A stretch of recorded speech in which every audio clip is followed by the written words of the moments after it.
This is probably the conversation I had in mind when I decided to start a podcast. Samy Kamkar is an old buddy of mine, a genius hacker. When you guys hear me praising the minds of hackers and how brilliant they can be and how they think, Samy is the example in my mind that I'm thinking of. And I always love to share him. I'm so thrilled that we finally get to do it here on the podcast. Samy's famous for having written a computer virus that he was using to meet girls on the internet, which is probably ill-advised. The virus he wrote took over MySpace.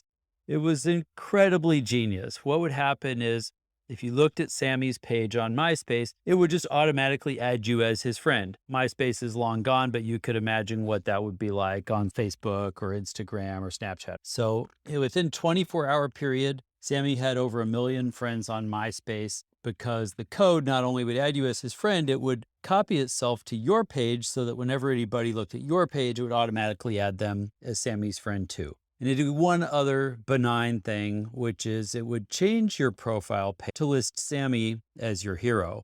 Samy is my hero. I love him so much. He's done a lot of amazing, beautiful work in computer hacking.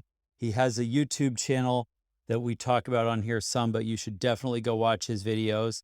I'm not going to interview Samy. That has been done, and I'm going to link in the show notes to the Tim Ferriss interview of Samy. I think of this conversation as something you could listen to with or without having heard that, but if you want to know more about Samy and his background and all the stories, then you can go listen to Tim Ferriss interview him. This is a conversation between friends. It's very soulful. There's a lot in here that I'm looking forward to sharing with you guys. Also, Samy is a co-founder of a couple of companies that have been successful. And he sold his most recent company called OpenPath to Motorola. I mean, this is not an ad. I'm just telling you because I'm impressed with what Samy built.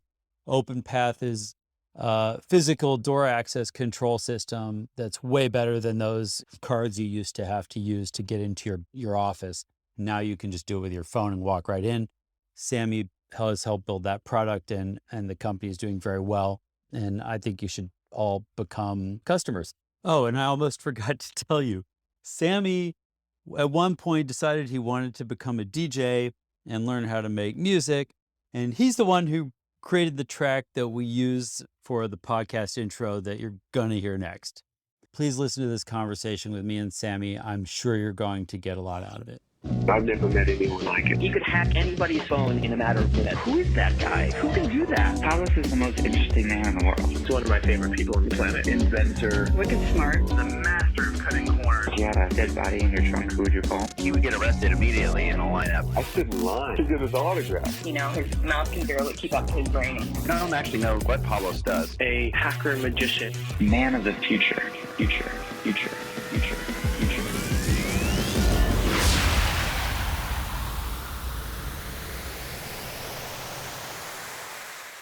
I think there's a lot of parallels in our experiences with computers when we were young, but I'm older than you by about 15 years or something. So I started out on Apple II in 1979. Oh, wow. So I got an earlier start. And one of the things that I remember from my childhood was we played this video game called Ultima.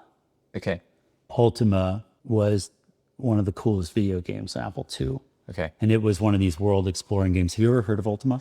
I remember seeing You've heard of Ultima online. Ultima started out as Ultima 1 on Apple II. That one wasn't big, but by Ultima 3, it was really big. Okay.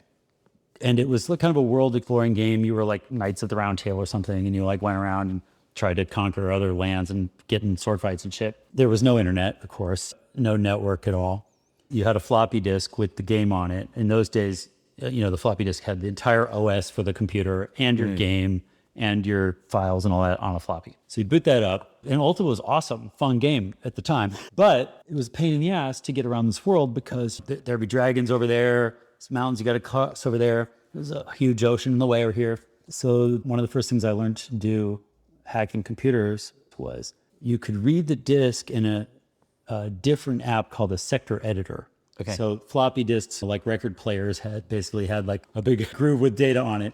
And you could go see the raw data in hexadecimal in a sector editor. And you could see literally every bit written on the disk. and it was stored in hexadecimal values. And so you could go learn what the hexadecimal value was. If I remember correctly, the hexadecimal value for water was 3F. Okay. But if you changed it to, I think, 68, you change a pixel of water to a ship. You would change all the water. Awesome. The hex editor, the sector editor didn't have search and replace. Computers were too fucking slow to do search and replace. Yeah. So you had to, by hand, go look at every byte on the disk and find all the 3Fs and change them to 68s and then reboot. And when your game came up and you went into the world and you crossed over the land and found the ocean, it would magically all be ships instead of water. And you could just walk across, you could walk on water. That's awesome. That's really cool. Since you had gotten into, hacking games and trying to cheat at them, that's where it started. This is, I presume that somebody else could tell you an even older story about cheating at games, but that's where it started on Apple II. That's what I remember, and then for me, I was like 9 or 10 years old, 11 years old. Then the next step was computers were just so pathetic. You could actually print out the entire disk. Or you could print out all your RAM. I only have 48K of RAM. So that's like enough. You could read it in a couple hours. I mean, all the machine code, this is a 6502, so 8-bit processor. It wasn't complicated. Like you could learn to read machine language. Yeah. That's how I learned about computers. And so you could print out all the code. You could read it. So there'd be copy protection schemes on software, which were like pretty crude, but we could print it out and then go look through and find all the jump statements in the code. And because a lot of times that's what would be used to like escape you out if it wasn't the original thing. And it was looking for like, is this code stored at this exact position on the floppy disk? And then you could go and take that out of the code and then you'd be able to copy the games. That's awesome. I mean, I still do binary modification today. Just inject jumps or change conditionals. It's exactly the same thing. Yeah. It's great. And there's not that much of that these days, but it's so useful, especially when I'm just using applications. There's an application I really love. I really like. I love what the company creates. It's Autodesk. Autodesk is the company, and they created a bunch of cool software.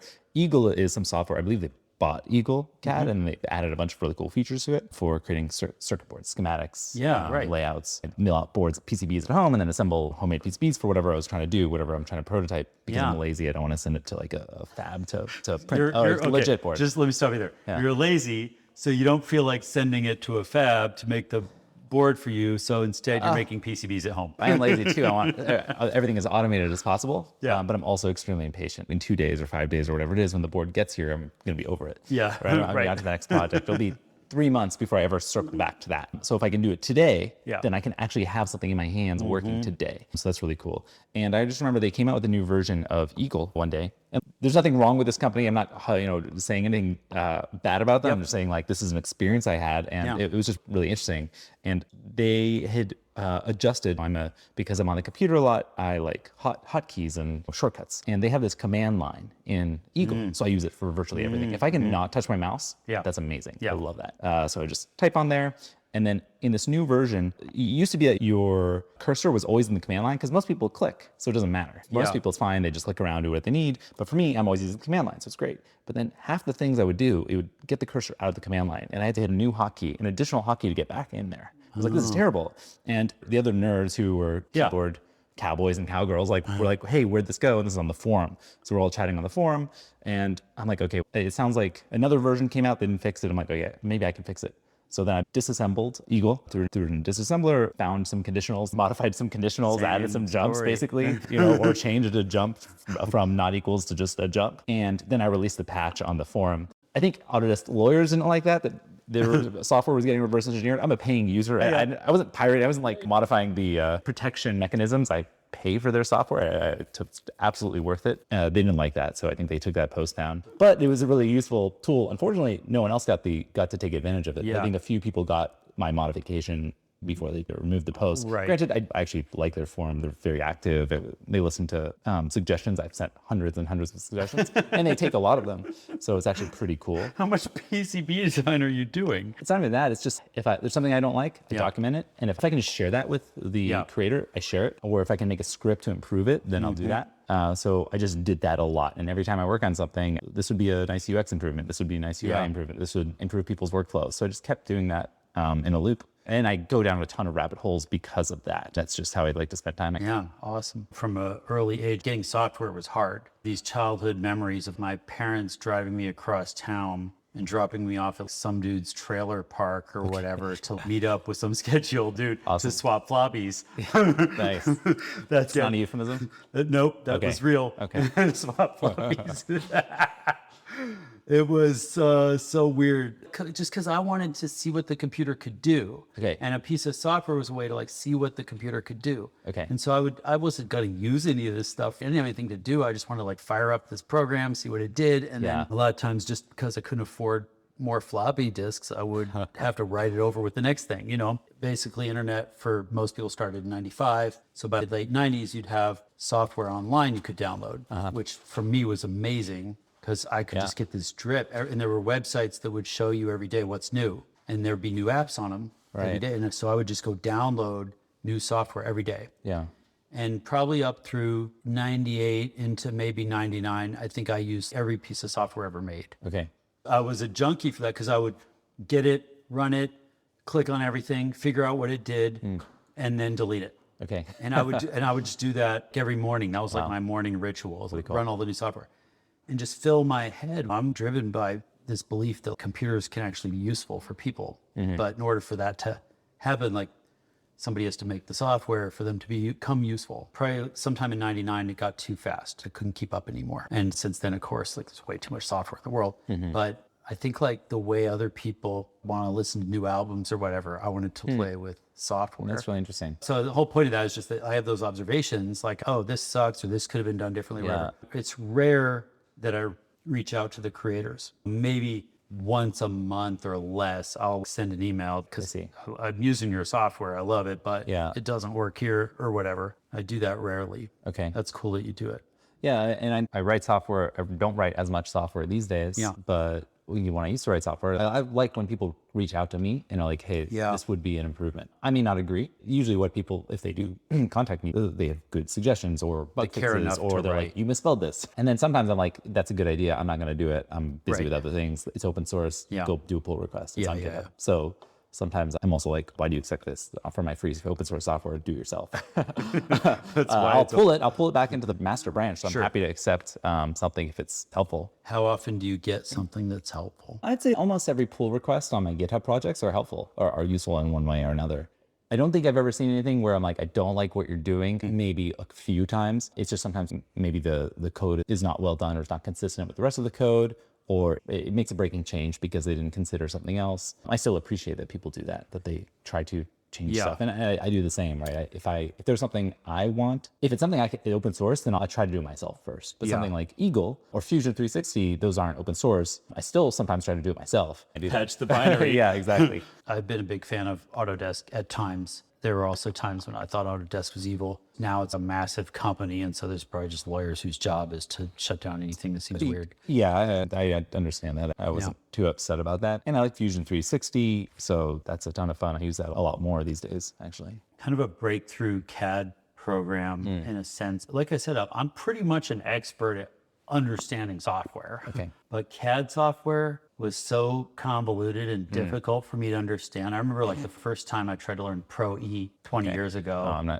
I've never heard of it. It's big in automotive. I haven't heard of virtually any CAD software other than AutoCAD. CAD software was so obtuse. I found it wasn't very accessible because I couldn't just design a thing I wanted to make. You have to start by like designing like how you're going to make it, starting with industrial grade CAD software. You can't just draw a circle. Okay, it's going to be this material. You're going to use this tool in this type of machine to make a circle. It's that kind of stuff. I love thinking that way, but it was hard to learn. I thought Fusion 360 was cool because it seems like anyone can learn it. That and Inventor, AutoCAD Inventor, so accessible. I think when I started using their software, I'm on Mac, and I think it was Inventor Fusion that was free. I think that's what it was. Yeah.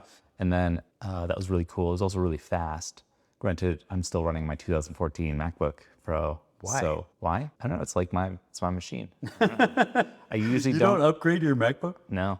I mean, I upgraded the 2014s. They said they maxed out at 8 gigs of RAM. That's incorrect. They actually maxed out at 16. So in a MacBook, so you had to mod your own MacBook? Oh yeah, and I love modding stuff. Wait, That's did really you? fun. But it's soldered on in there, isn't it? No, not in the 2014. Oh, Yeah, okay. I think it was like 2015. Oh, And so you honestly, could- I would just desolder and I would just get larger chips. You know, it's component assembly, right? So there's nothing preventing you from desoldering something and soldering something on, right? Yeah. As long as the footprint's the same, and as long as the hardware supports it. Yeah. Do a RAM upgrade by resoldering the chips on? I desoldered a faulty capacitor on that actually stopped working. Like the motherboard died, and that's what happened to my 2011 motherboard died. They call it the logic board, I think. And I'm like, I don't know how to fix this. But by the time it happened to my 2014, granted, a few years later, it's maybe 2017 or something, the motherboard died. I was like, oh no, this is my favorite laptop. And now everything's harder to do on Macs, not harder in the hardware. So I'm gonna have to upgrade. And I'm like, no, I've been learning a little bit of hardware stuff. Maybe I can figure out what the problem is. So I opened it up and I'm trying to think how I solved this. Oh, yeah, I watched a lot of videos of people repairing stuff on YouTube. And I remember in one of these videos, someone took alcohol, like 99% alcohol, and sprayed it on a board. I forget what the board was, but it was powered on and they started spraying 99% alcohol. You usually don't want liquids on circuit boards, right? On live circuits. It's counterintuitive. Yeah. Yeah, and that's because typically liquids, water itself is not conductive, but most of the tap water that we have does have minerals and stuff that do make it somewhat conductive, and then you're gonna create a short. But 99% alcohol is non-conductive and it evaporates very quickly. Yeah. So you spray it on and then you start to see where it evaporates immediately, and that means there's a lot of heat. Wow. And I would do that a bit because I felt heat, but the components are so small, I can't tell which component. It feels like something has shorted. Maybe a capacitor, most likely a capacitor. On almost any electronics that breaks, the capacitor is typically the first thing that broke. And it's typically the first thing that creates a dead short, or maybe an open. But I found that trick, and I didn't think this would work. And I found something and it immediately evaporated, and I, sprayed it more and more and smaller, and found, it's probably that. I desoldered this and my computer booted up. I didn't even have to replace it, which is amazing. You took it off. I just took it off. Yeah. I didn't replace it because I didn't have a capacitor that size of the right farads, and it still worked because most capacitors are helpful. Often, not every capacitor is required. They're not critical, but they're helpful if your power is sagging. Then they'll prevent your system from crashing. But as long as your power never sags, then it'll never crash. Yeah. Wow. It's hilarious and amazing to me that you are using a 6 or 7 year old laptop and that you remember your previous laptop from 2011. Like I love the 2011. Oh. Because the 2011 had the DVD drive. So I removed the DVD drive and added a second hard drive. I had 2 hard drives in my MacBook. I don't think you can buy a MacBook with 2 hard drives today. No, but you don't need to because you can get 2 terabytes of SSD. Yeah, but if you get 2 drives, you can have 4 terabytes.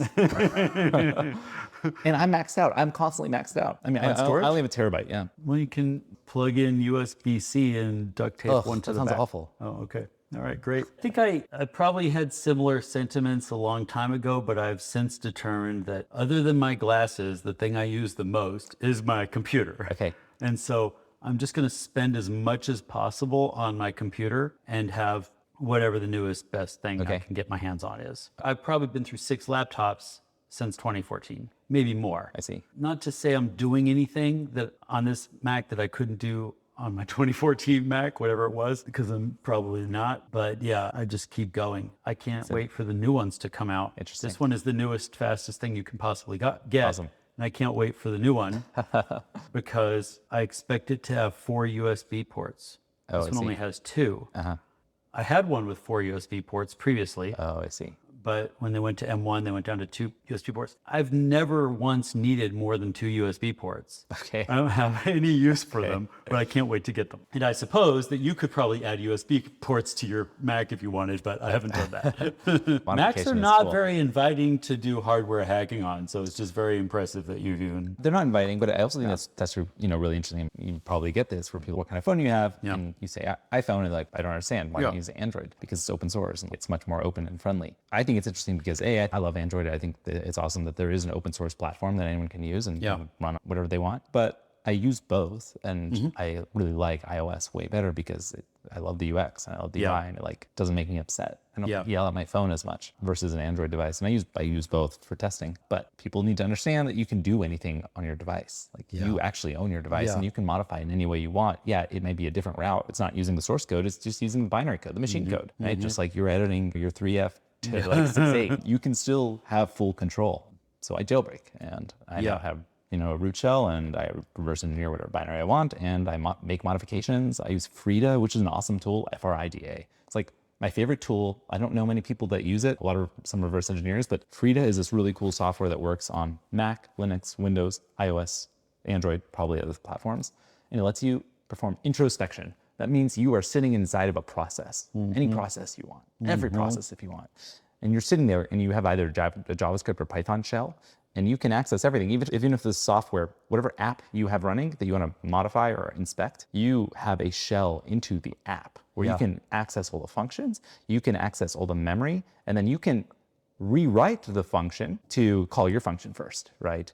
And then you can call the actual function, maybe get the return value, and then modify the return value, and then return back. Yeah. So you can sit in between anything. Interactive disassembler. I think that's what IDA means. Right? That's what IDA is, yes. So this is called Frida. I don't think it's based off IDA at all. I use IDA Pro for disassembly, but... Oh, it's not, but it is a disassembler. You don't actually have a disassembly view. Oh, you don't even see that. Oh. No, all you have is a shell, and you might not even use a shell. You're writing software or little scripts or functions that you're then injecting into your process. So if I'm using my iPhone and I want to see what my bank software is doing, and it's because this is actually something I do. So I use Mint and .com. So I have all of my bank and credit cards and stuff connected, and I check that, and it tells me how much I owe, and it's really great for tracking. It's free. I love it.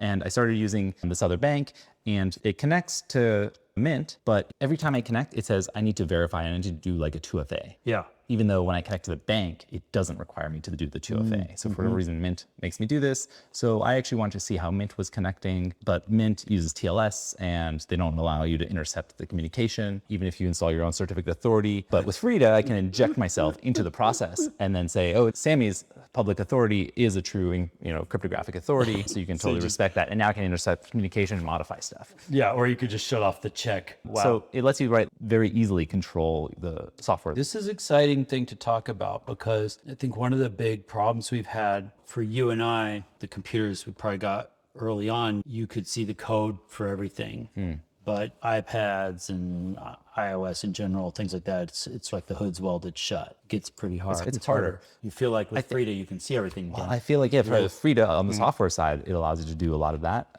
And I think we shouldn't have that assumption that things are welded shut. I think people tell us things are welded shut just because the way we used to do stuff isn't the way it works anymore. Right. It just means we need to look at it differently. We need to find another lens and look at it from a different point of view. And then you'll start finding a whole host of new issues. Yeah, right. It's harder because you spend a bunch of time learning something and that's useless now. That information is not as useful, but I think we can always draw parallels. It's interesting because if you think of the perspective of a hacker who's using Linux, like their perspective is I can get the code for anything, look at it, mess with it, change it, update it, patch it, do whatever I want. But your perspective is that you're just like, I got binaries. You learned assembly. You learned assembly. And now the code, because you know what the CPU does. It's at the end of the day, whether you're you compiled from source code or you're running a binary, it's your CPU that's interpreting it. An interesting point is then it's like knowing every computer language.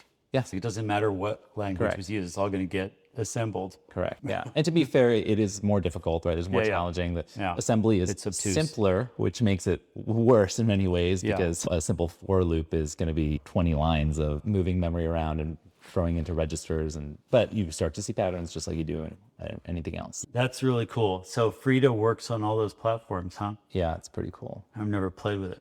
Yeah, it's pretty neat. And so on iOS, if you jailbreak and load Frida, you can actually watch the processes. You can inject into any process. Yeah. You can dump the so Apple encrypts every application, and then it's actually unique per device. But you can run from within the process and essentially dump a binary, and then you can extract the binary and then pull that onto your computer and then disassemble the binary and modify that. Wow. So you can then modify the binary if you want to permanently patch it and make it do something differently. You can create a little script that says, no, every time you do this TLS check, I'm going to ignore it and always say, yeah, this is a correct certificate authority. So you can inspect old network traffic. Yeah. So I will connect my phone to my Wi-Fi, which my Wi-Fi is actually a computer. Yeah. And then that will intercept my traffic when I want to start inspecting what different apps are doing. And then I can see all the network traffic that goes by, and then I can modify that. I can intercept that with other software. Charles is really nice, really easy to use. It's I think, I don't know if it's for Windows, it might be. That's really cool software because, yeah, you can just see what apps are doing and you can modify what they get. Yeah. So that's fun. You can try this all at home, kids. Yeah. Yeah.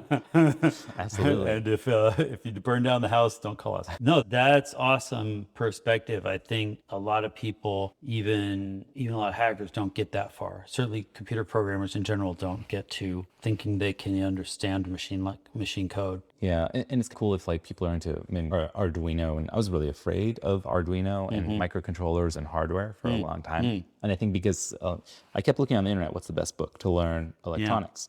And everyone said Art of Electronics. So I got Art of Electronics, and by the, I don't know, halfway through the first chapter or second chapter, I'm like, I don't understand any of this. It's just like math. Yeah. I'm talking about capacitors. I don't know why, this is going to be a long, dark road. No, that's the whole point of Arduino is you don't have to learn all that shit. Yeah, and one day someone actually handed me Arduino and said, hey, you can write a program. I'm like, I know how to program. Yeah. And I looked it up and I wrote a couple lines of code and I made a light turn on. I was like, whoa.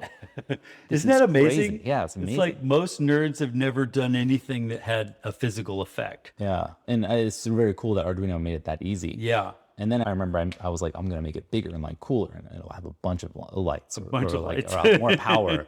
And I put more power in it, and I had an LED. I had a bunch of LEDs, and they all burnt out. I was like, what? And that's when I learned that I looked up, I burnt out my LEDs. How'd that happen? Bill, then you need to know resistors. I was like, oh. And then I was like, I remember they're talking about resistors and electronics. So then I went back, I was like, wait, now this is interesting. Now that I have application. And I think for me, if I have application, and it's not like a long, grueling, 2 years of my time that I have to learn to do one thing, then I'm way more motivated because... Yeah, that's why I think is fun about programming and about coding is you can try it. I learned that way. I learned through disassembly. That's how I learned. You learn by try something, tweak something, see what happens, run it, crashes, start over, just keep going. And you can learn by trial and error. That's how I learned to code, was trial and error. Yeah. And now you could go to college and learn how to code via software development.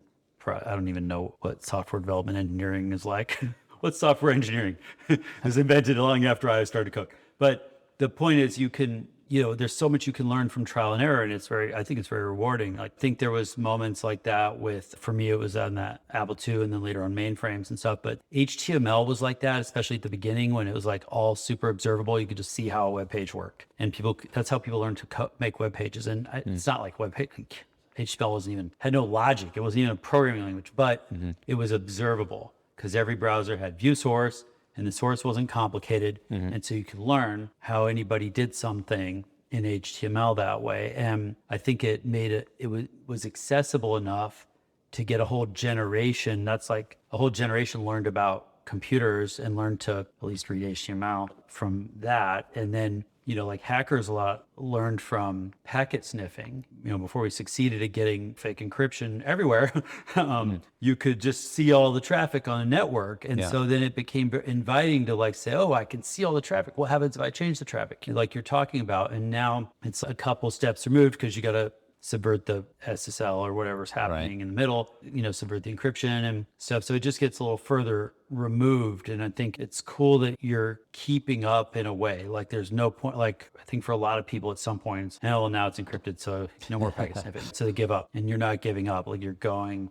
further with it and maybe discovering really what is an accessible frontier for learning from trial and error. I think that's really cool. Yeah, it's a lot of fun, and I just like access to my stuff. Yeah, awesome. But then sticking with it that long. Arduino, especially for anyone who doesn't know, the inflection point with Arduino is interesting because before that you had to read the Art of Electronics. You had to understand all this voodoo type stuff about capacitors and resistors and all the different stuff. It was really difficult to understand voltage levels and get an oscilloscope and see what's going on. I never got adept at that. And the thing about it was you had to do all that just to make the light come on.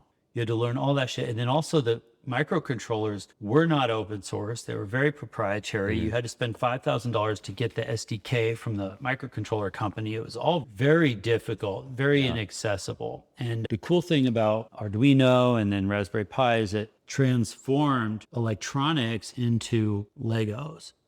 Into software. It made every electronic thing. So lights, sensors, motors, switches, rheostats, all that stuff. It just turned it into little software Lego bricks that you could then play with if you could code. And I think that probably, it was the starter drug for you. Once you had Arduino, then you could go backwards. Yeah, absolutely. But starting from the art of electronics is not inviting. Yeah. I think it's like anything else. Like if you start with this academic view, then you got to do so much work up front before you get in your reward. That's not how people learn. Yeah, not me at least.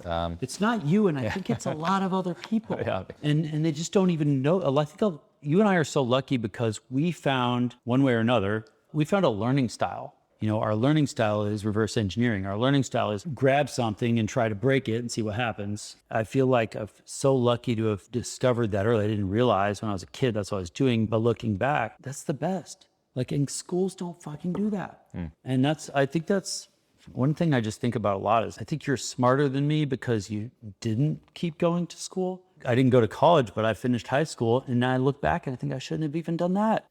I tried to talk my daughter into dropping out of school and playing Minecraft when she was in like 6th grade. She won't do it. She's in high school now, but She sounds smart. she's not smart. No, she sounds smart. No, I think she is. She is smart.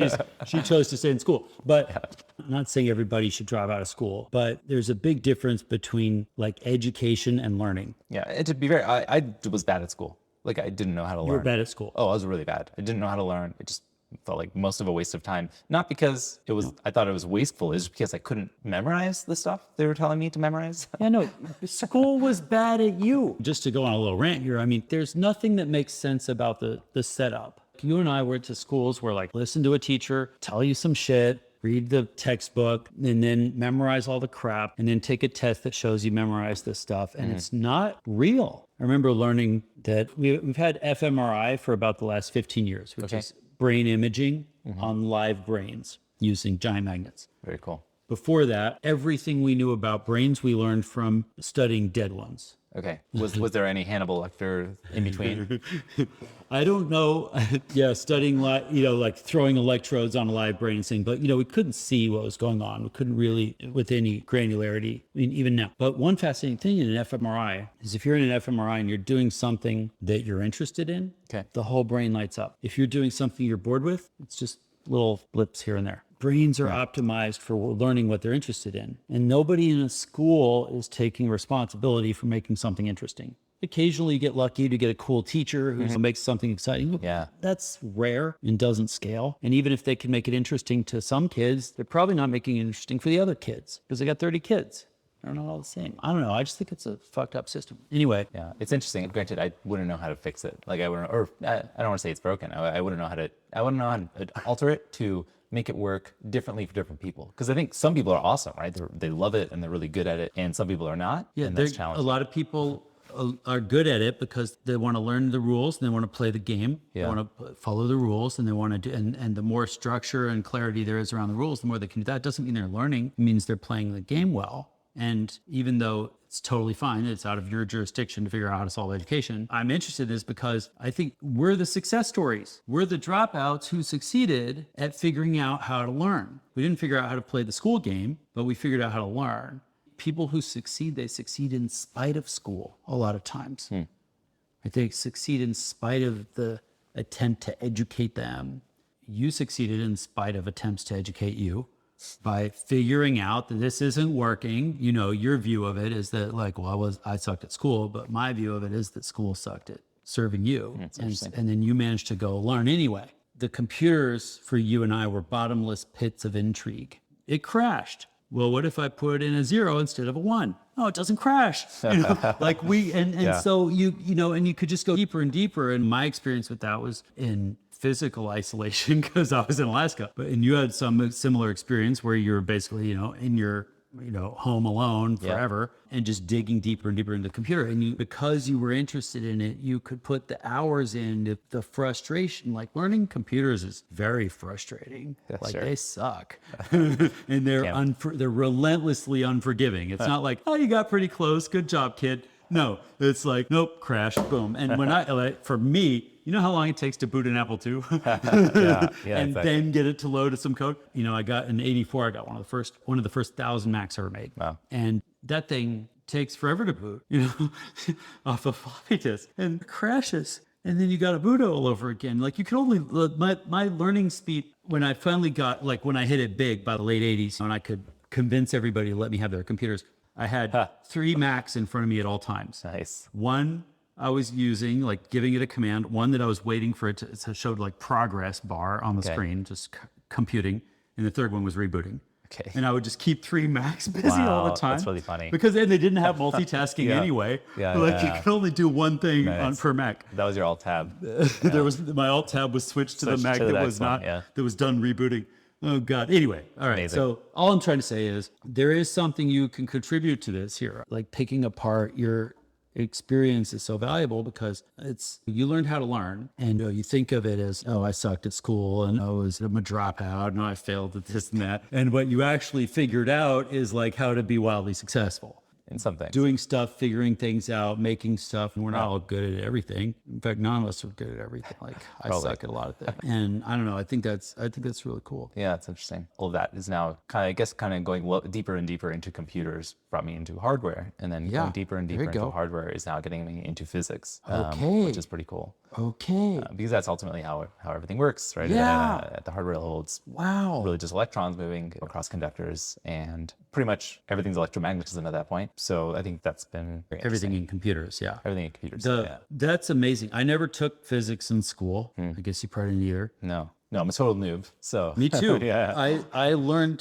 to the extent that I know anything about physics, it's from working with physicists. That's cool. Who were awesome. That's very cool. And who suffer my constant barrage of questions about things. And I probably know enough physics to teach high school physics now. Awesome. Maybe even more because a lot of it's esoteric stuff. But I had to learn it the same way. Like it was on the job. I'm like trying to build spaceships. So I had to learn. I didn't even know what any of this stuff meant. I had to learn what does delta V mean? I had to learn like what photons are. Like I didn't even fucking know the difference between photons and electrons. I'm like, I had to learn all that stuff the hard way, but I learned in a context where I was interested and it was connected to a project. And so it made sense. Yeah. And physicists, in my experience, have been, a lot of times they are the smartest people that I know. And I've thought about it a lot because I got to work with a wide variety of different kinds of smart people. And the cool thing about physicists, I don't know that they were smarter, but their worldview comes from first principles. It comes from the fundamentals. And so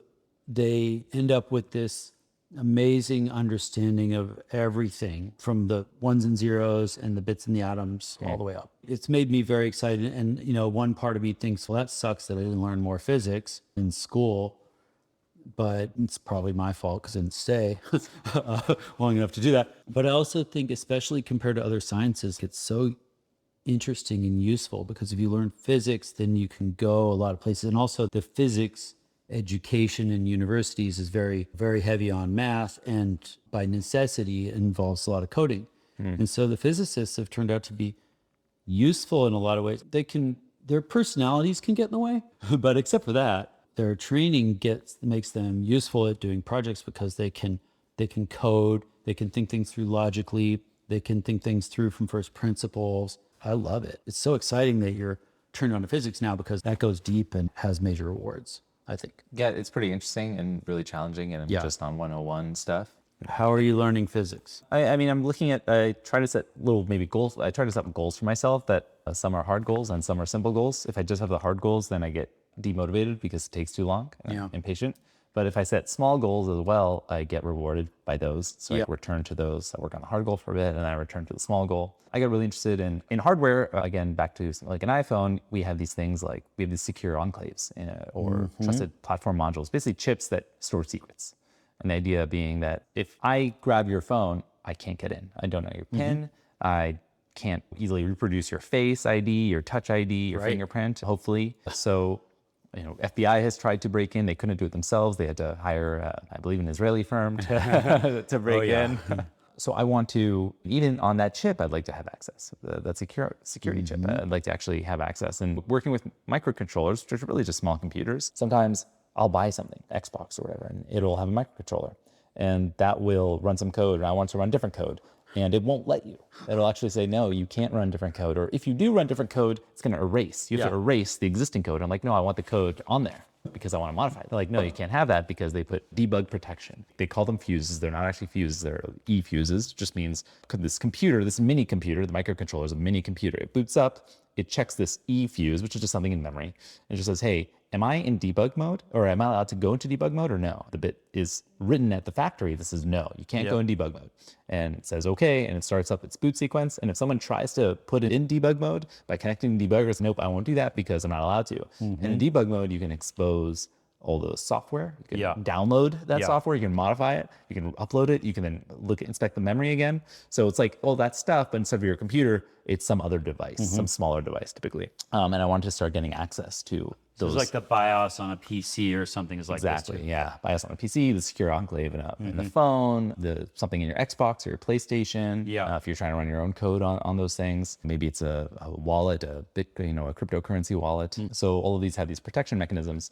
And the thing is, you can do some cool stuff. So I started learning about glitching. So you can glitch. At the end of the day, if you look at how this computer works, and this is how all computers work, really, at least all digital computers, is that they have a clock, and that clock is basically going up, down, up, down. This is just going 1, 0, 1, 0. And whenever it goes from 1 to 0, call that the falling edge. So a bunch of stuff runs, a bunch of transistors do execute and perform some calculation. And one of those calculations is, every instruction in assembly, it's an instruction. It pulls this piece of data out of memory, and then it does a check. Is this equal to 1? If it is equal to 1, then it puts something in another register, and then it jumps if that's true. All those happening one at a time based off this clock. And if you don't have, say, enough power for one of those things, like pulling in that e-fuse for that one clock cycle, that one millisecond, microsecond, nanosecond, it will not be able to register the high voltage. The voltage is like a 3.3 volts, right? A 1 is really, the digital 1 on a computer is really something like 3.3 volts or 1.8 volts or 5 volts. And if it can't get to 3.3 volts, and it's trying, it's there. There's a 1 that says, I won't allow debug mode. And you take away the 3.3 volts for that 1 microsecond, and you bring it down to 1 volt. Not so much that everything shuts off, but just that there's not enough voltage for it to register as a 1 when it goes into the register in memory. Right. It's now a 0. And then you return the voltage back to the computer, and you let everything continue to run. And now it thinks it can be in debug mode. That's tricky because like a vending machine when you put in 3/4, hit E7, and then the spiral goes around and your Snickers bar doesn't quite fall. Yeah, exactly. Yeah, absolutely. That's a really good analogy. I love that. Yeah, exactly. It doesn't quite fall. Yeah. So it tried to. It was there, and it didn't make it. Now, that sounds really hard because there's millions and millions. When something runs at 1 megahertz, that means it's a million instructions per second. Yeah. So how are you going to find the right one? Unfortunately, there's these things called computers that are really good at doing a lot of things and really lots of things fast. So you can hook up a computer. I use something called FPGA. Yeah, that runs really fast. And it starts at the first instruction. And it pauses. I know it's running at a 16 megahertz crystal, so that's the clock speed. Say, for example, it's 16 megahertz. So I say, okay, each clock cycle is 1 second over 16 million, whatever that is. I then say, okay, program on my FPGA, or you're going to pull the voltage down of my device, of my phone or my Xbox or whatever. You're going to pull the voltage down to 1 volt for that microsecond. And then you're going to return it. And then you're going to try to go in debug mode. If it doesn't go in debug mode, if that fails, you're going to reset and you're going to wait another instruction cycle. Yeah. And then I come back to it half an hour later. Yeah. And hopefully I've gotten in. So I got really interested in that. And there's tools for doing this. I started building some new tools to do this more and more non-invasively, so I can do it without even opening, opening a computer, opening a device. And now I'm more interested in high energy particles because we have these things called single event upsets. Okay. So it's really cool. So I was reading Wikipedia about high energy particles because I heard about these things called single event upsets. And what all this is a high energy particle, it's a computer. Because it's so high energy, it strips electrons off and it just goes right through it. But this is how we get, exactly a suntan or leads to cancer because we have these high energy, ultraviolet rays that hit our skin. And that's so powerful. I have no idea what it actually does to our skin, but I think it breaks up DNA or breaks something up. Because cell mutation. Yeah. Okay. Yeah, it can bombard these particles. They can go through almost anything, and they go right through you, and they're coming from space, and happening all the time. But you don't get very many. Maybe once per second or so, one goes through your body. I'm making that number up. Okay. But if it strikes the DNA inside of a cell, which it can do because it can go right through it, then it can cause that cell to mutate. A lot of times the cells just die, it's no big deal, and it's only one cell. So even if it, mutates but manages to divide and whatnot, like it just doesn't go anywhere. But occasionally one mutates in a way that turns out to be beneficial. And very occasionally one mutates in a way that turns out to be detrimental and survive. And this is how, honestly, this is how everything about life evolved. This is why there's diversity in species. This is how you got two eyes and opposable thumbs. It's from cell mutation caused by gamma rays from space. And it's awesome. And then, then there's these other evolutionary processes like natural selection, whatnot, that get rid of the things that got three eyes because that didn't turn out to be useful and it was extra energy to run a third eye, stuff like that. Yeah. And having all thumbs didn't work out either. So those ones all died off because they got beaten up by the guys with one thumb and four fingers, that kind of stuff. So there's a lot of other processes involved, but it all starts with gamma rays. It's radiation from space is how we got to be so fucking awesome. Crazy. Yeah, I know. Anyway, going back to... There's the electronic form where instead of destroying or potentially making interesting DNA, they call it a single event upstate because it's a single event. It doesn't permanently, let's say, damage a transistor or memory cell, but it temporarily ionizes it, putting electrons in there or stripping electrons off, and that's actually how we communicate. That's how everything digital works, is the electrons. So electrons are moving around, and if you have a memory cell that has a floating gate FET, field effect transistor, that's how we store data in SD card or SSDs. And you can remove or add a electron with high energy. Then I heard stories of like a plane crash that happened supposedly from one of these. And I'm just trying to think, okay, I'm an engineer, I work with a bunch of engineers, and if everyone's like, there's times where you just can't find a bug. That's what it sounded to me. It's like, oh yeah, I can't find a bug. It must be a high energy particle. And now I do believe that these are actually, some of these issues have come from them, but very much whenever I hear something like, oh no, it has to be like, wasn't my stuff. It's like something from the sky. I'm like, let me see that. Let me actually visualize it. Yeah. So actually I got interested in visualizing it. I started looking, and there's something called the cloud chamber that you can make. I built them too. Nice. Nice. So yeah, I started looking at designing cloud chamber and ultimately build one. And it's interesting. I was reading on Wikipedia, like how this cloud chamber was derived. And there's some scientist who was actually like a meteorologist type person who was interested in clouds. That's why it's called the cloud chamber. It had nothing to do with radioactivity. Oh. So he just wanted to make clouds. He was trying to understand clouds, and how they form and how they move around. This is where the number came from? This is where the cloud chamber came from. It had nothing to do with radioactivity. This was a happy accident. I don't know the person's name, but the scientist was creating this, and I believe he was using water to produce clouds. Okay. He was heating and cooling, and he was trying to produce clouds inside of a chamber. In a controlled, pressurized chamber, Yeah, so a controlled environment. And then every once in a while, he'd see a wisp of something. He's like, whoa. I've never seen that in real life, and ultimately realized, okay, there's something that's coming that's coming from the Earth and going through my cloud chamber and is really strong, and might be some high energy thing. And ultimately, I ultimately wanted to test that and make sure, it's something coming from the Earth. We don't know what it is, and I think they ultimately went in a hot air balloon. They expected as they go up, they should see less and less. They should see them. They should see less and less because they thought it was coming from the Earth. They thought all these high energy particles are from the Earth. And they're going in a hot air balloon. They expect to see less and less. And as they go higher and higher, they start seeing more and more. And they're like, what? Wait, they're coming from the space. Cloud chamber on a balloon. What I don't understand is if you ride the balloon into the clouds, why don't you see them? I actually don't understand that. That's a good question. Honestly, you probably would, but these things are so small. Yeah.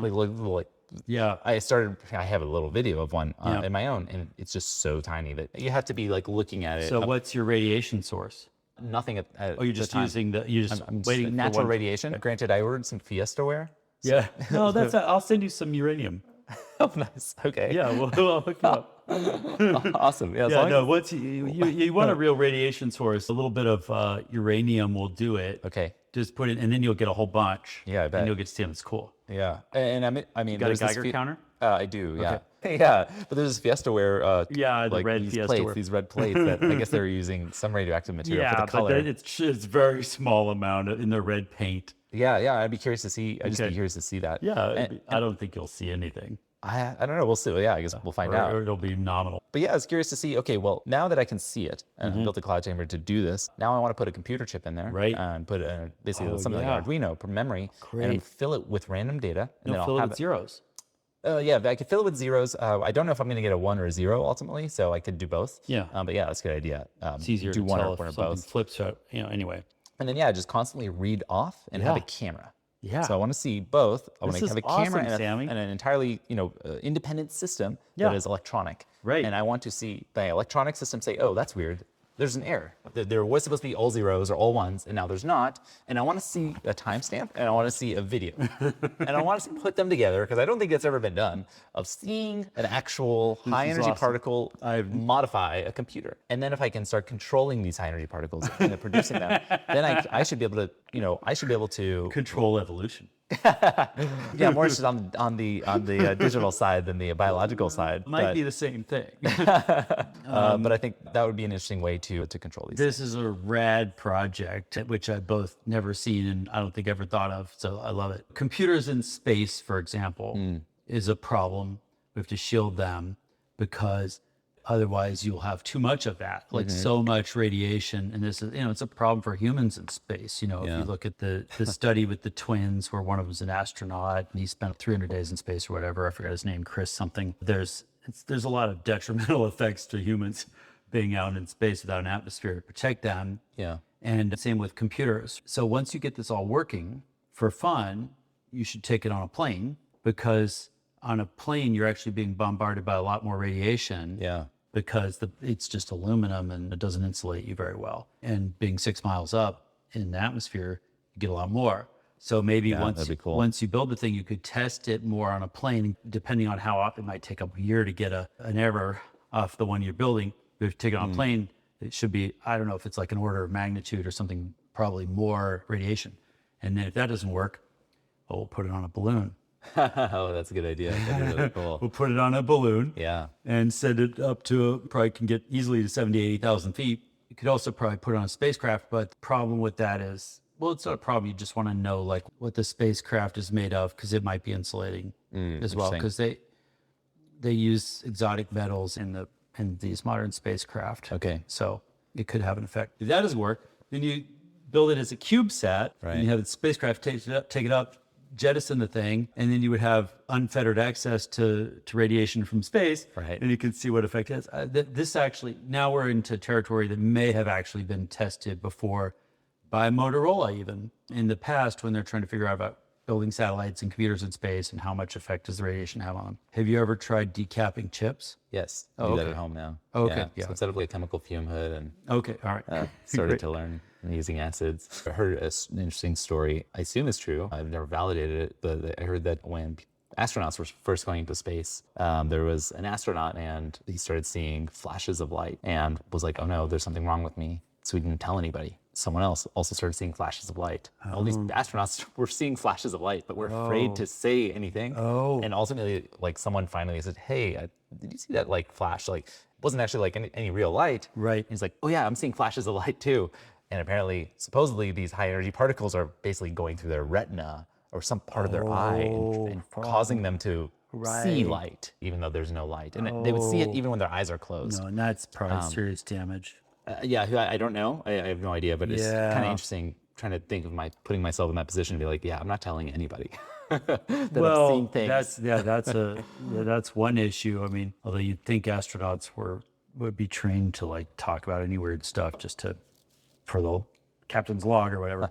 I have been in labs where they had an electron microscope and they could use the ion beam to decap a chip, modify the transistors in the chip, put the cap back on.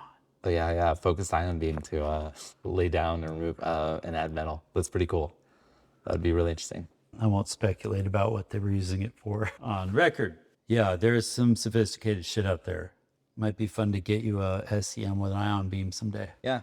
When you get bored. Yeah, I think we have some friends who have this kind of equipment and are doing a bunch of stuff. Yeah, there you go. There's a lot of potential now that you're down into the actual physics of chip. A lot of cool things you could do.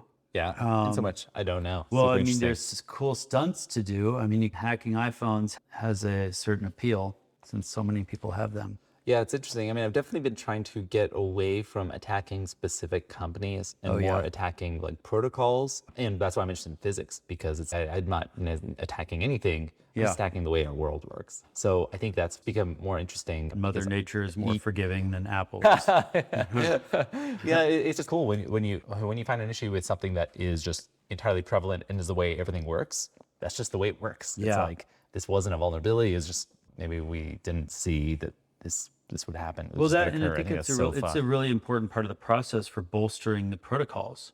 Yeah. If we don't figure out, if we don't aggressively attack them and figure out how to make, where they fail and what their limits are, then we can't make them better fast enough to stay ahead of actual attackers. Yeah. There's many things that can still be attacked that we don't think about that are fundamental to how everything works. How did you manage to keep from like actually working in computer security? I didn't want it to impact how enjoyable it was. I knew that if this became my job, it wouldn't be interesting anymore. Oh, that's an interesting point. I think that's what happened to me. I started working in it and it wasn't interesting. Yeah, so I always stuck to engineering. Like I knew like just software in a non-security, non-cyber security type thing would be interesting. Smart move. I just always stuck with that. And I liked business. I think business itself is really interesting. So I try to understand how businesses work. And good luck with that. Yeah, it's challenging. And I really like to learn from other people who have done it. I've been very fortunate to have worked with co-founders in 2 companies now that have built successful companies and that have done it again. So learning a lot from them and working with them. I like breaking things. I like building things. And that's the way it should be. It's really cool. Seems to me like you've been pretty good about that kind of self-awareness, like understanding like this is what I like to do. Trying to learn my own weaknesses and the things that are like. are the things you actively try to avoid? Yoga. I don't know. I'm just making stuff up. No, I mean yoga would be good for me. I do actively avoid it because it's hard, but I'm sure it would be beneficial. Oh, okay, I don't know. Yeah, I was making YouTube videos for a while. You're not doing anymore? I stopped. I really enjoyed it. I really liked it, and I found that it was like a high.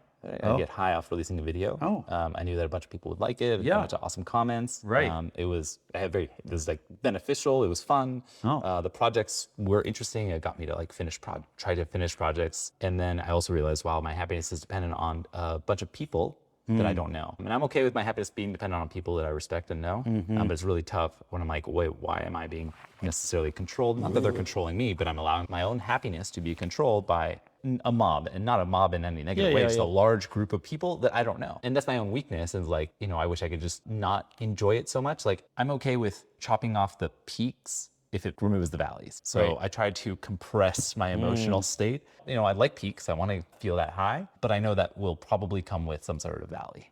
It didn't, but I just felt like it could. And I felt like, oh my God, I was spending so much time thinking, okay, well, this needs to be actually good for a video. Like, otherwise, why am I spending my time on this? So it became this obsessive thing I thought about. And I'm like, why am I obsessing about this?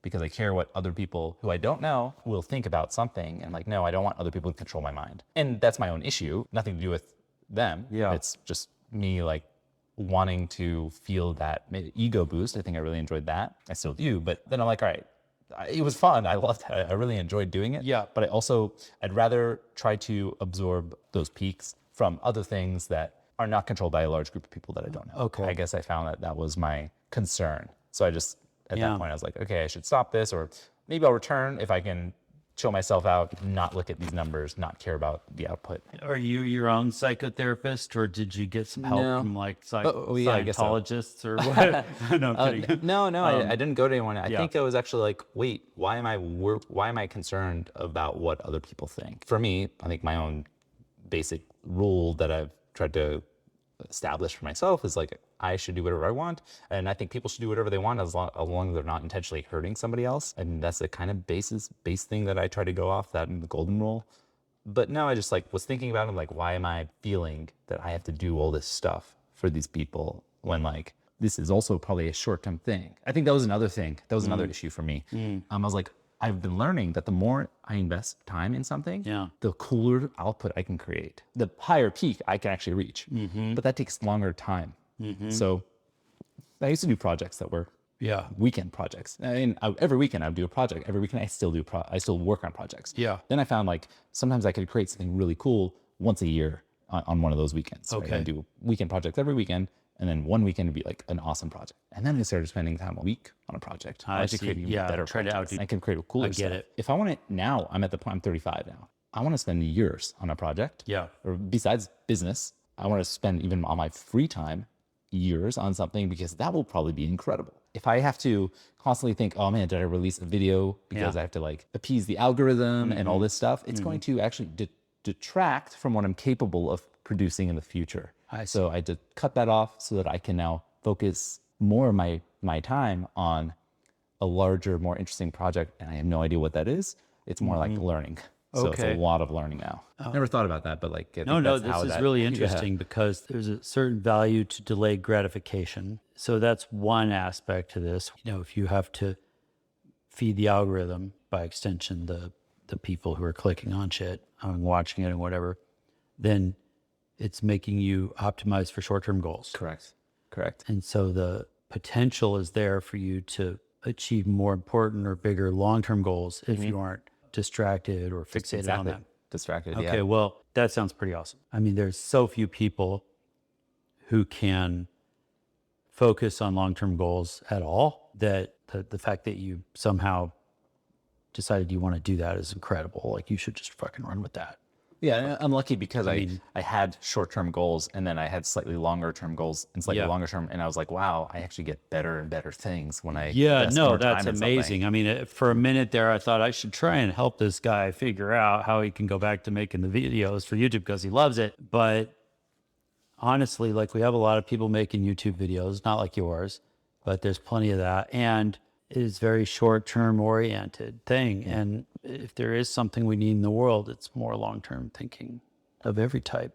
Yeah, it's cool. And I mean, I love YouTube. I love YouTube creators, and they make really cool stuff, especially when they're already experts in sharing stuff. So that's super cool. I was just thinking for my personal happiness, I'm going to. And again, I think a lot of my life is like, I'm actually just trying to minimize those peaks and valleys of emotions. I don't know. I mean, that one.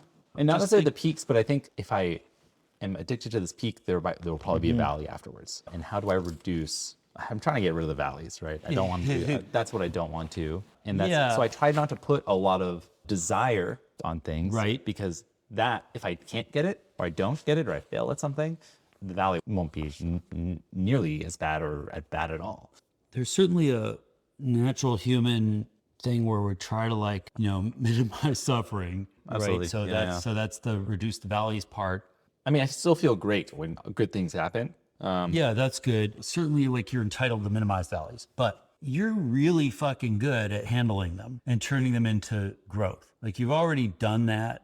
I'm not saying go get more valleys. I'm more pissed off about the way you were treated by the justice system than you are. Okay. And there's really no reason at all that I should give a shit. But you were like, okay, I did something wrong. I paid my dues. You really handled it. Like, you overcame, that's fucking adversity, and you overcame it and thrive. And it's amazing and commendable.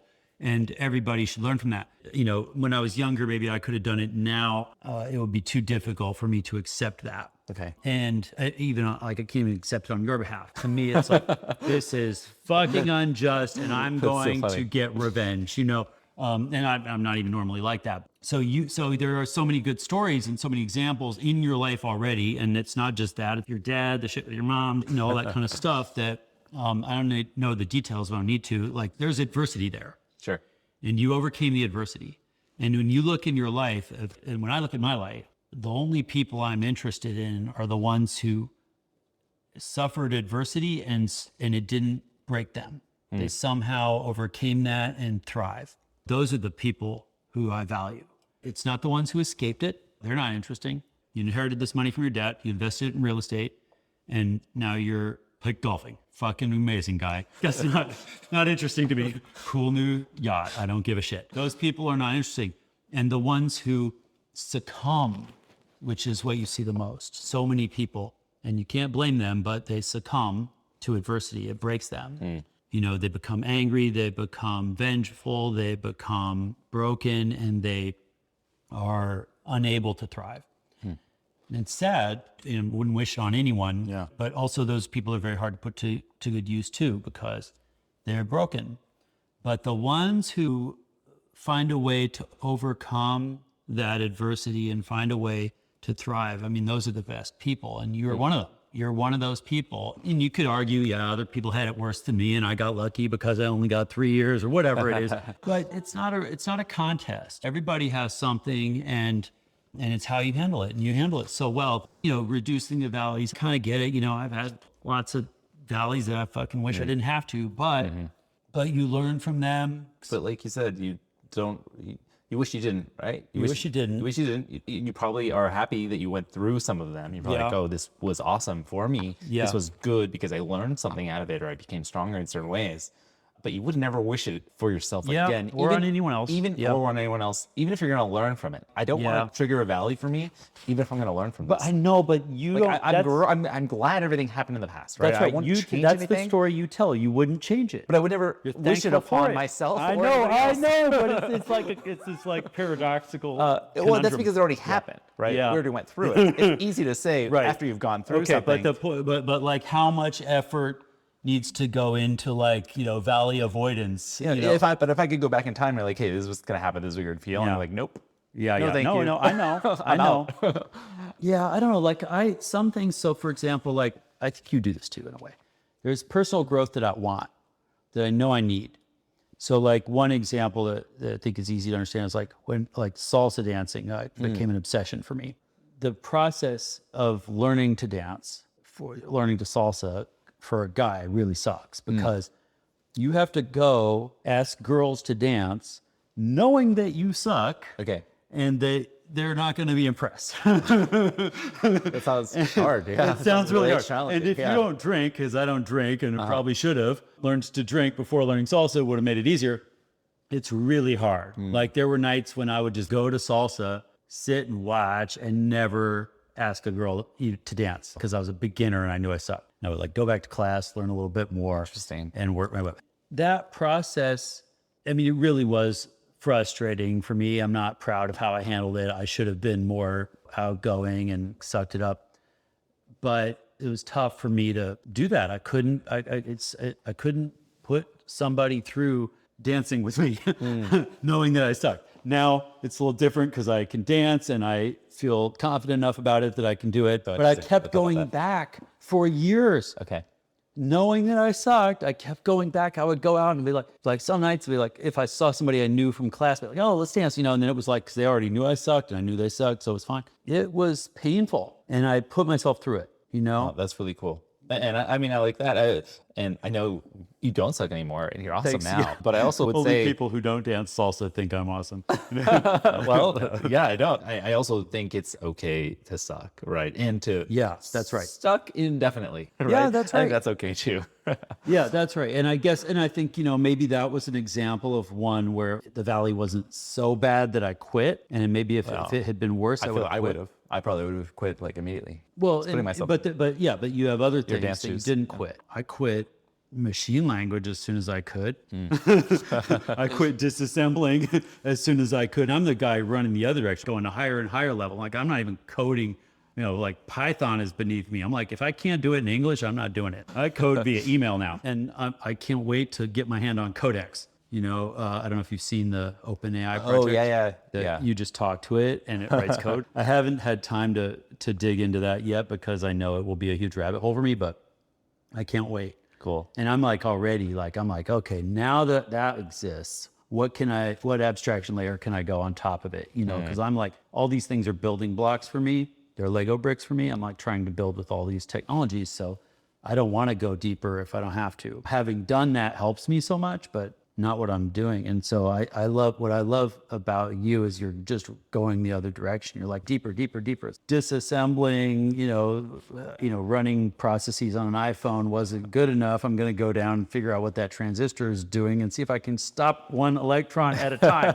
I can love it. It's great. I'm not an expert in anything, but I have some decent amount of knowledge and small amounts of knowledge in many areas in technology. Yeah. And now I'm trying to go more into science because I find that like you have a little bit of knowledge here and a little bit of knowledge there, and you tie those together and you create way cooler stuff than an expert in either area. That's exactly right. That is the story of my life. So I find that super interesting. I'm so thrilled you said that because that is where the action is. So I don't know if we've talked about this before. At the lab, we would try to hire people who were what we call T-shaped. T-shaped is a way of describing somebody who has deep expertise in something, Okay. but can work as a generalist, communicate as a generalist I see. across a wide variety of topics. So they're shallow and wide in their interests, maybe, but they have a depth of knowledge that might be narrow, but deep in something. That describes me, you know, because I started with computers, mainly just I got a head start. And so I learned what all the little ones and zeros were doing at a young age. And then I could build on top of that. So I've been learning about computers for so long, it's just hard to catch up with me. So I have a depth of knowledge in that, but none of my projects really are, I'm not trying to advance computation mostly, right? I'm not trying to advance computer science in a few cases maybe, but most of my projects are in other things. So like I worked on a brain surgery tool. I know fuck all about brain surgery, but because I have that depth of knowledge, I've been able to respect the world's leading expert in brain surgery, sit him down, pick his brain, get his help with the invention, try to figure out what was going to work and what wasn't. I think the main thing it helped me with is it gave me the respect for their depth of knowledge. I know when I'm out of my own depth, and I can communicate with them as a peer because they also believe that I know a lot about something, even if it's irrelevant. And so it helps me to have that kind of relationship with somebody who has a depth of knowledge. And that is so important because all the easy shit's been done. Like the things that are left to do are at the borders of different areas in science and technology. You know, you look at any invention these days and it's cross-pollinating something from physics with something from biology with machine learning, you know, like you sprinkle that on everything. It's got to be at the intersections. And so the people who have a depth of knowledge in something, which you certainly do, but have an interest, enough interest to go play another, we used to call them polymath. Polymath is somebody who knows about a bunch of different things. But really, when you look at a polymath, almost all of them, with rare exception, they just have a wide span of interests and they probably have something they were deep in that they can relate it to. And again, because learning is about taking the new thing and connecting it to what you already know. That's fundamentally defines learning. That's what learning is. You take a new thing and you connect it to what you know. And if you don't know anything, you have nothing to connect it to. So the failure modes are, and it's easy to spot. You see, like scientists, we train them to be narrow. That's I-shaped. They're narrow and deep in one thing. You define yourself as a scientist or research scientist by becoming the world's leading expert in a super narrowly defined thing, like the left earlobe of the sub-Saharan caterpillar, or what, you know, like it's that narrow. Because that's how you stake out some turf. You would find some turf with no competition. And a lot of times those people they're useless as inventors because they don't know how to appreciate and communicate and respect the depth of knowledge of someone else. And they don't have enough generalist interest to cross that chasm. And you see it in academia. You got a world-class expert in an office down the hall from another world-class expert in a slightly different field. And they don't hang out together. They don't collaborate. A lot of times their incentives are opposed. So, and then the other failure mode is the generalist who has no depth. And you see this, like we often characterize millennials this way. What can you do? I can do anything. Okay, well, I can't hire somebody who can do anything. I can hire somebody who can do something reliably or well, you know, and so they're, you know, they didn't ever go deep in anything. And so they don't have that sense of perspective. And so I think, so the T-shaped people are the most valuable. They're the ones we need the most, and that's what we got to figure out how to make more of. And but you're an example of one of them, which is awesome, and increasingly so. Cool. So yeah, go nuts with that.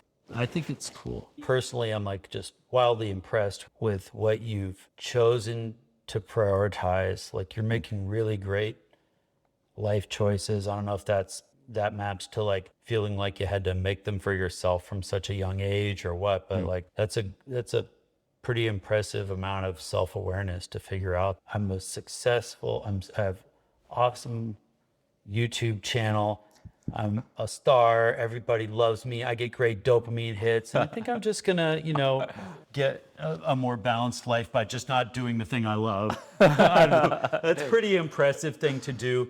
Most people are probably on the other end of that going, you know, I could use some dopamine. I wish I had a YouTube channel that anybody didn't post asshole comments on.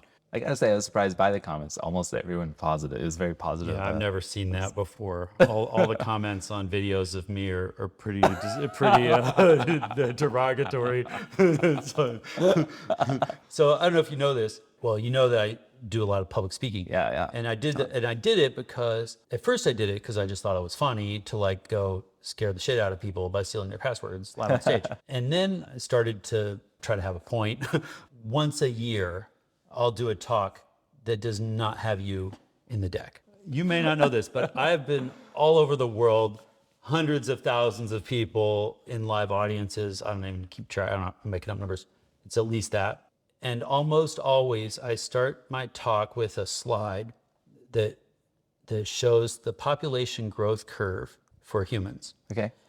And a lot of people have just never seen that. Huh. I don't think I have. But it turns out humans emerged maybe 160,000 years ago or so, as we know them, Homo sapiens.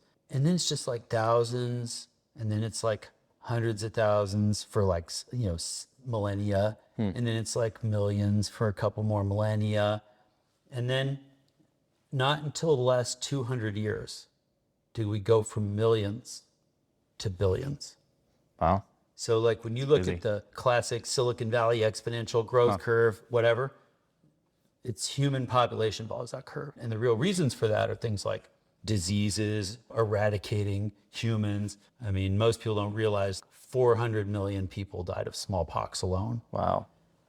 Before vaccination was invented. Crazy. Yeah, it just wasn't possible for more humans to exist because they would just fucking die because we couldn't feed them, we couldn't keep them, I mean, it wasn't lions killing tigers and bears killing us off. It was these mostly infectious disease and all that kind of stuff. But anyway, I think it's really important.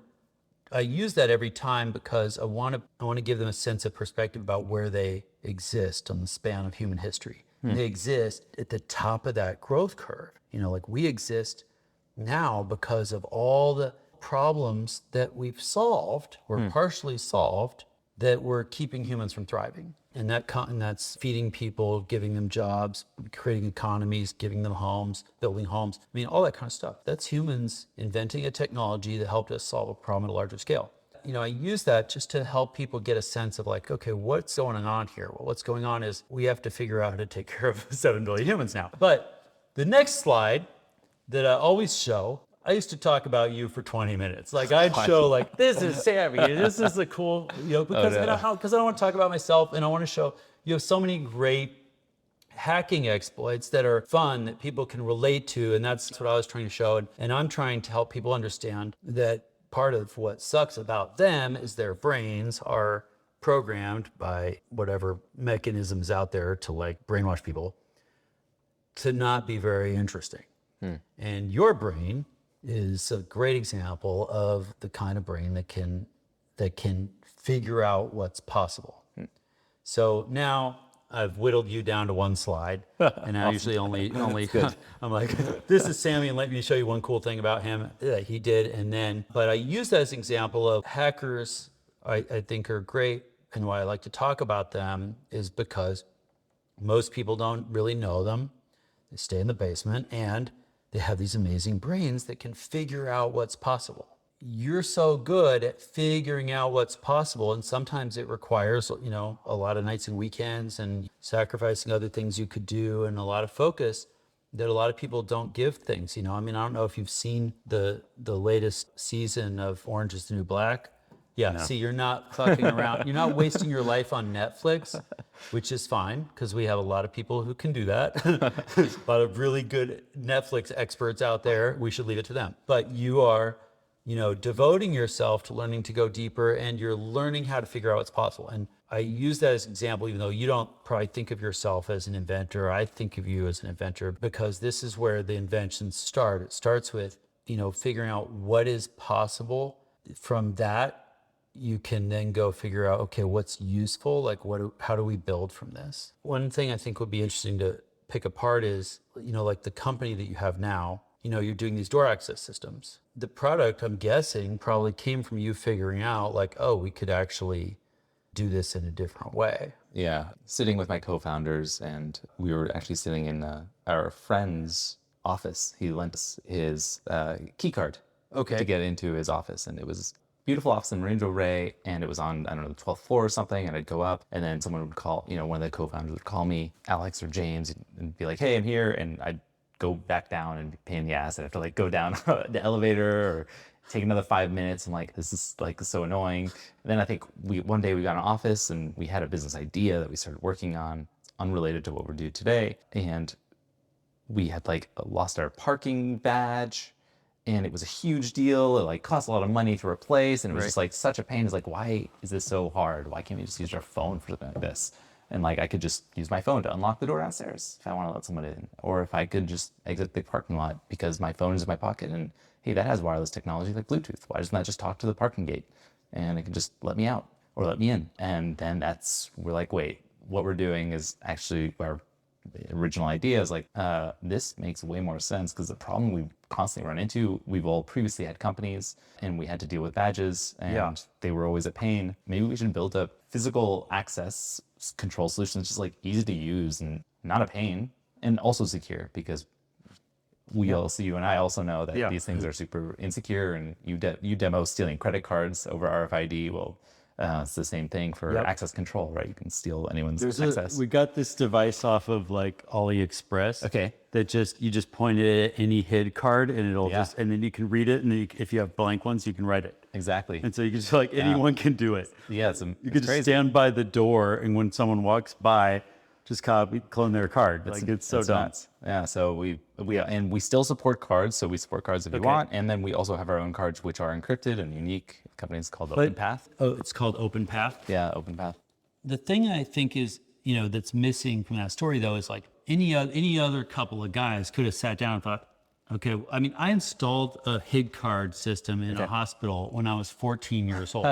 This is 1983 or something, right? 84. And they haven't markedly changed since then. Any group of guys could sit down and say, oh, yeah, these cards are stupid. It sucks. I have to go get my card. It costs a bunch to replace it. But you had, maybe you take this for granted, but you had already dug enough into Bluetooth and Wi-Fi and RFID and those things to start to put those pieces together and understand like what could be built at the edge of what's technically possible, what's practical, what's economical, what's useful in the market. Putting that whole puzzle together, that's what makes it possible. Is you have to put that puzzle together. That's what a tech entrepreneur needs to do. And an entrepreneur who doesn't know anything about tech can't put a puzzle together that's at the edge of what's possible. They can only do what they've seen done before. Interesting. And this is why we have a lot of shitty startups made by maybe awesome entrepreneurs who don't know how to create something new or valuable or that at the edge of what's practical. And I just think you take this for granted, but it's a big deal.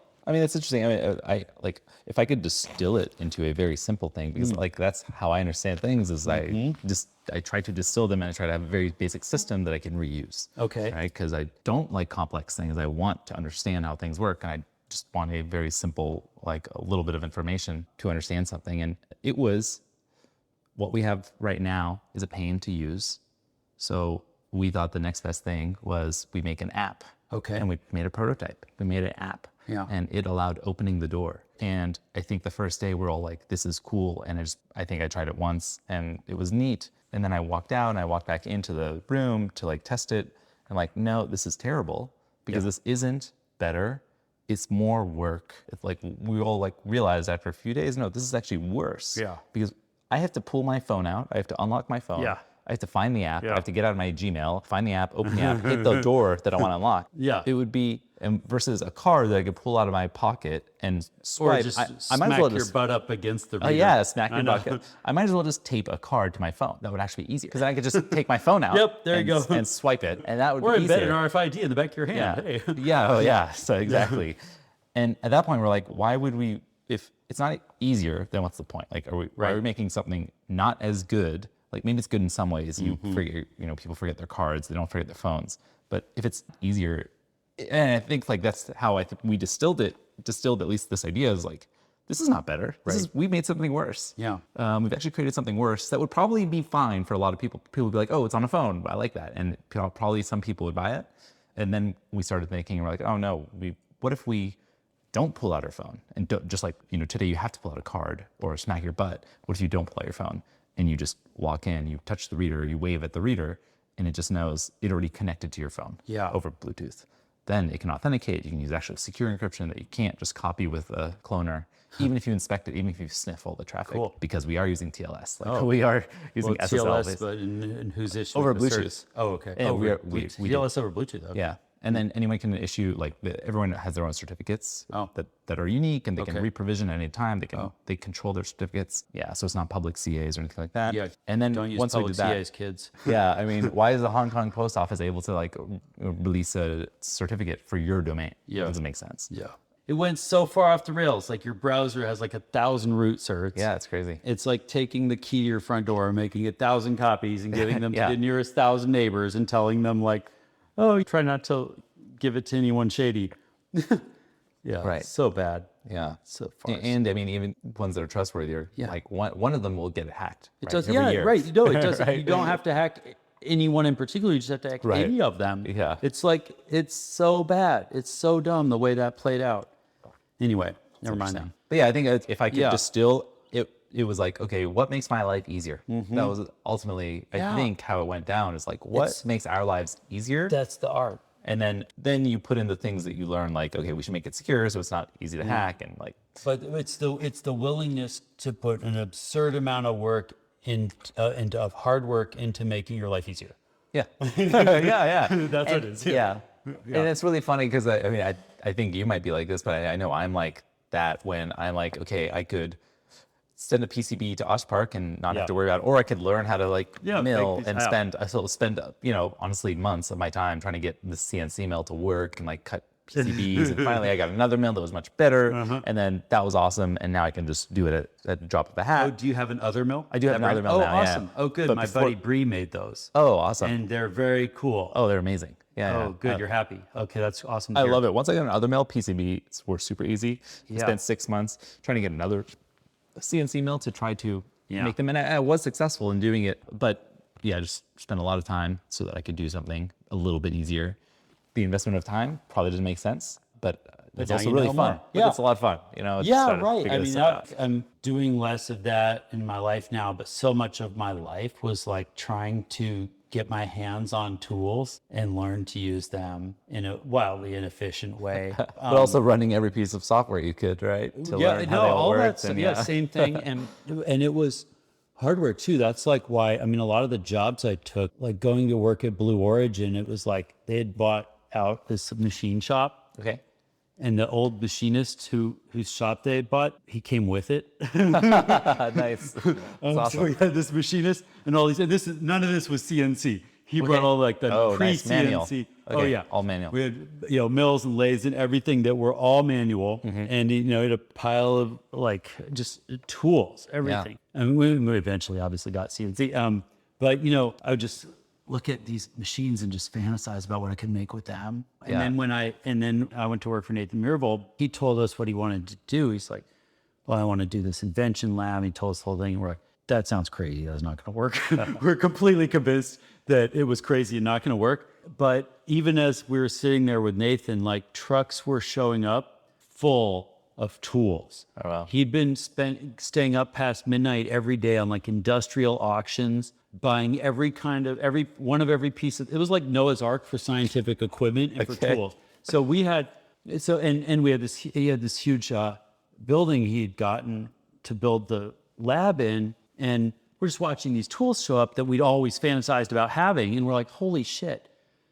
Well, maybe, like it sounds crazy, but let's just tell him that we'll give it a shot. Yeah. So we started working at the lab to get our hands on these tools. And Nathan was crazy. He bought one of every tool in the world. And we had this warehouse, not the lab, but a warehouse of overflow tools. We had 8,000 tools that wouldn't fit in the lab just there because we bought them. And it turns out tools don't hold their value, like especially scientific equipment. And it doesn't change very much. Usually it's like, the new one is like, Windows 2000 instead of Windows 98, but it does the same thing. And so you can buy them for pennies on the dollar because, these, research labs will buy all this $100,000 machine and then they get defunded and they just auction the crap off. And so a lot of times you can get tools used for cheap. It's really cool. And we just bought them all. and it was amazing.